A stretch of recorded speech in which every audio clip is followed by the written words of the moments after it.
मंसूर साहब, जो एक पूरे पाकिस्तान में एक तासुर मौजूद है, मैं आपकी ज़बानी सुनना चाहता हूँ क्योंकि आपने ख़ुद वहाँ काम किया तो आप बहुत बेहतर बता सकते हैं।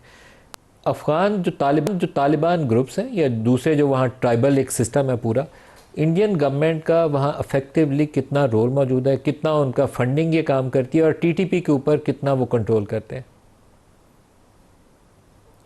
देखिए, 2001 से लेकर जब यूएस और नेटो ने इंटरवीन किया था 2021 के तक, जब तक यूएस और नेटो की फ़ौजें ने निकली, इंडिया का अमल दखल बहुत ज़्यादा रहा अफ़गानिस्तान में। इंडिया के कॉन्सुलेट्स यहाँ मौजूद थे हमारे बॉर्डर के साथ, जलालाबाद में और कंधार में, और इंडिया के काफ़ी जगहों पे लाइजन ऑफिसेज़ मौजूद थे। और उन्होंने जो उस वक्त की अफ़गान इंटेलिजेंस थी, एनडीएस जिसे कहते थे, नेशनल डायरेक्टोरेट ऑफ सिक्योरिटी, उनके साथ कोऑपरेट करते हुए, उनको असिस्टेंस प्रोवाइड करते हुए, जो अब उनके अपने एसेट्स थे जिनमें टीटीपी थी, बीएलए थी, या इस किस्म के जो एंटी पाकिस्तान ग्रुप्स में, उनमें बहुत ज़्यादा इन्वेस्ट किया। तो उनकी इंडियन इन्वेस्टमेंट बहुत मौजूद रही। लेकिन जब 2021 में 15 अगस्त को जब तालिबान ने टेक ओवर किया और बाकी वेस्टर्न कंट्रीज़ की एम्बेसीज़ निकल गई, तो इंडिया ने भी अपने सारे जो डिप्लोमेटिक और जितने भी फील्ड पे ऑफिसेस थे वो खाली कर दिए। और अब तक आज फिर उसके बाद इंडिया ने अपने टेक्निकल मिशंस को अपग्रेड करने का ऐलान किया। तो गुज़िश्ता जो चंद सालों में 2021 में तालिबान के टेक ओवर से लेकर अब तक इंडिया की इन्वॉल्वमेंट काफ़ी कम रही है। लेकिन चूँकि अभी अब पाकिस्तान और अफ़गानिस्तान के दरमियान जब भी डिफरेंसेस बढ़ते हैं तो एक वैक्यूम जो क्रिएट होता है उसमें इंडिया को फिर प्ले करने का मौका मिल जाता है। और चूँकि गुज़िश्ता 3 सालों में पाकिस्तान और अफ़गानिस्तान के दरमियान डिफरेंसेस इस हद तक पहुँचे कि फिर जो अफ़गान फॉरेन मिनिस्टर हैं उन्होंने मॉस्को प्रोसेस के बाद इंडिया का दौरा किया और फिर उनके दरमियान कुछ अंडरस्टैंडिंग्स हुई। लेकिन मैं एक बात यहाँ पे कहना चाहता हूँ कि पाकिस्तान के लेवरेजेस अफ़गानिस्तान के अंदर बहुत ज़्यादा हैं। पाकिस्तान के पास बहुत ज़्यादा ऐसे लेवरेजेस मौजूद हैं जो शायद इंडिया या किसी और मुल्क के पास नहीं है।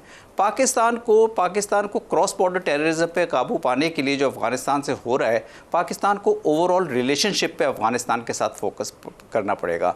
हमारा 2600 किलोमीटर का तवील बॉर्डर है। इसमें जो लोगों की मूवमेंट है, दोनों तरफ एक ही तरह के कबाइल बसते हैं, ये बॉर्डर विलेजेस के दरमियान में से गुजर रहा है।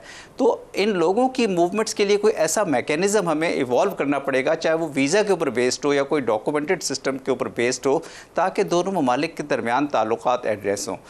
इस बॉर्डर के थ्रू पाकिस्तान और अफ़गानिस्तान 10 से बिलियन डॉलर की annual output, economic output create कर सकते हैं अगर दोनों ममालिक के दरमियान ताल्लुकात बहुत बेहतर हो जाएं। तो मेरा ख्याल है कि क्रॉस बॉर्डर टेररिज्म पे काबू पाना एक इमीडिएट नीड है पाकिस्तान की, लेकिन लॉन्ग टर्म में अफ़गानिस्तान के साथ ताल्लुकात ही इस क्रॉस बॉर्डर टेररिज्म पे काबू पाने में मदद कर सकते हैं। दोनों ममालिक के दरमियान, जिस तरह अभी बप्पी साहब ने कहा कि दोनों ममालिक के दरमियान जो कबाइल मौजूद हैं, वो कबाइल वो बहुत बड़ा रोल प्ले कर सकते हैं इस बॉर्डर के थ्रू टेररिज्म को कंट्रोल करने में।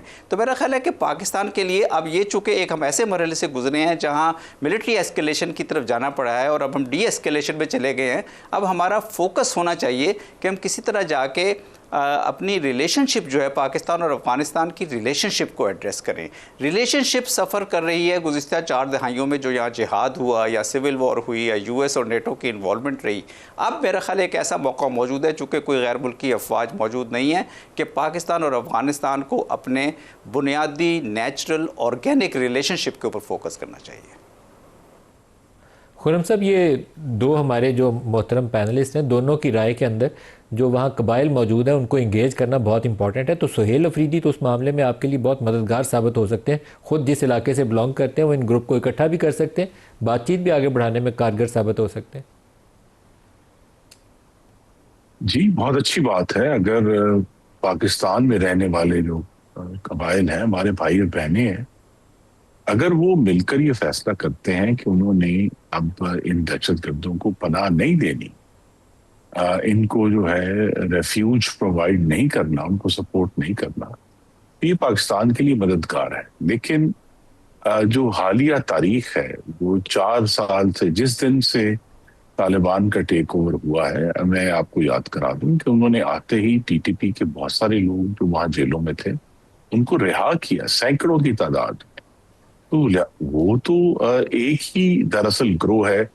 तहरीक तालिबान अफगानिस्तान के पास, जैसा मैंने कहा, एक जवाब था कि वो अमेरिका को अपनी सरजमीन से निकालना चाहते थे। टीटीपी के पास वो जवाब नहीं ना था और ना है, लेकिन वो फिर भी हम पर हमलावर, और जिस किस्म की पाकिस्तानियों का खून इन्होंने बहाया है पिछले 4 साल में, जरूर बात करें, जरूर कोशिश करें, लेकिन जो रेड लाइन है वो यही है कि बंदूक पाकिस्तान के ऊपर नहीं उठेगी। और उसको मैं जो कबाइल का किरदार है उसको अपनी जगह पर रखते हुए मेरी जो इस्तदा है आपके नाजरीन से भी, वो यही है कि ये जो हमारे पुराने जज्बाती ताल्लुकात थे, अब हमें इससे पीछे हटना होगा। उसमें लसानियत भी है, उसमें सकाफत भी है, उसमें दीन भी है, उसमें कबाइल भी हैं, लेकिन ये सब जिन चीजों की बुनियाद पर हम अफगानिस्तान से नरमी करते रहे हैं, उसके हमें नताइज हासिल नहीं हुए। देखिए 21 साल हमने अमेरिका की आखिर में तो आके बहुत बड़ी मुखासमत ही हो गई थी कि जी आप तालिबान को रेफ्यूज क्यों प्रोवाइड कर रहे हैं। रेफ्यूज इसलिए प्रोवाइड किया गया था 21 साल, ताकि पाकिस्तान अगर कभी जब भी अमेरिका का इनखला होगा तो पाकिस्तान के लिए एक हमदर्दाना हुकूमत वहां पैदा हो। लेकिन वो हमदर्दाना हुकूमत जो हमारी पॉलिसी थी, उसकी बजाय एक मुखासमाना ऐसी हुकूमत आई है जो दहशतगर्द ग्रोहों को सपोर्ट कर रही है। तो हमें इसको सारे मामले में जो हमारे वो कहते हैं ना जज्बातियत और सॉफ्ट टच है, उसको साइड पर रखते हुए, बिल्कुल मंसूर साहब ने सही बात की है, अपने जो बॉर्डर है उसका तकद्दुस कायम करें, चाहे वीजा मैकेनिज्म है, चाहे कोई आईडी का मैकेनिज्म है। हमें ये मालूम होना चाहिए कि पाकिस्तान अफगानिस्तान की सरहद किसने किस वक्त क्रॉस की और कौन किस वक्त वापस किया, और हमारे पास पूरा रिकॉर्ड मौजूद होना चाहिए। ये जो सॉफ्ट बॉर्डर है कॉन्सेप्ट है, उससे पाकिस्तानियों का नाहक खून हजारों की तादाद में बह चुका है, और अब हम इसको मजीद अफोर्ड नहीं कर सकते।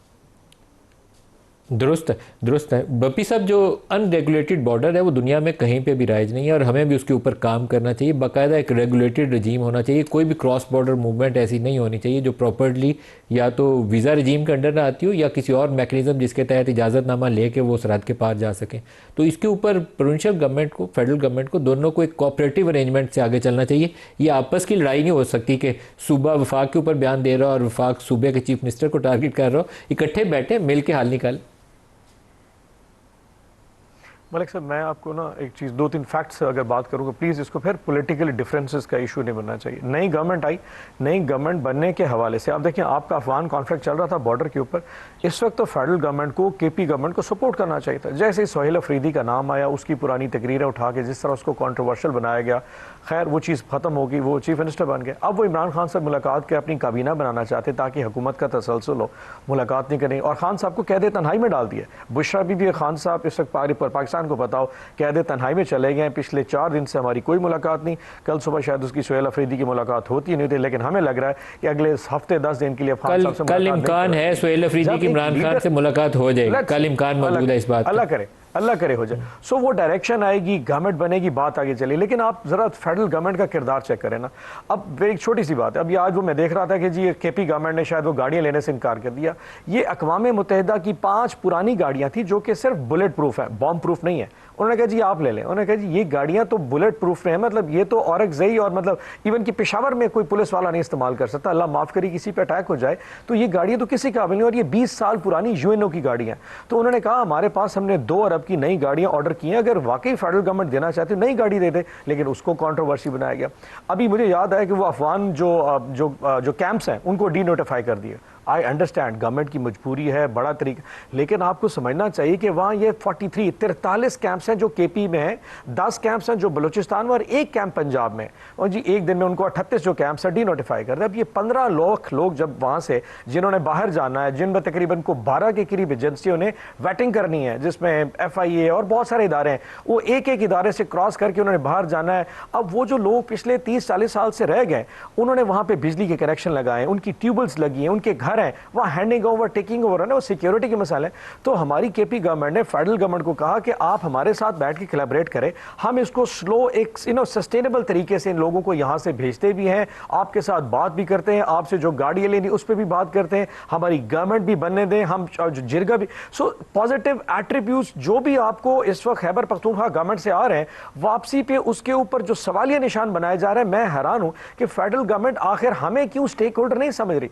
इतना सस्पेक्टेबल तरीके से हमें किसी जगह पिन पॉइंट करके जो सोचा जा रहा है, यकीन जानिए हम इससे बेहतर अच्छा रोल यहां पे कर सकते हैं। और ये वो वक्त है जिस तरह इंडिया वॉर में पूरा पाकिस्तान यकजा खड़ा था, इस जंग में भी हम अपनी अफवाज और अपनी रियासत के साथ खड़े, बिकॉज ये हमारा बॉर्डर है, ये किसी एक जमात का या किसी रियासत की किसी टाइम बिल्कुल एंड पे आ गया है। पाकिस्तान का मुफाद जहाँ पे भी आएगा, पाकिस्तान की सिक्योरिटी जहाँ पे भी आएगी, लोग इंशाल्लाह इकट्ठे ही होंगे और एक आवाज़ के साथ एक ही रुख के ऊपर पाकिस्तान के दिफा की खातिर कोई दूसरी राय या दूसरी आवाज़ नहीं आएगी। ऑलवेज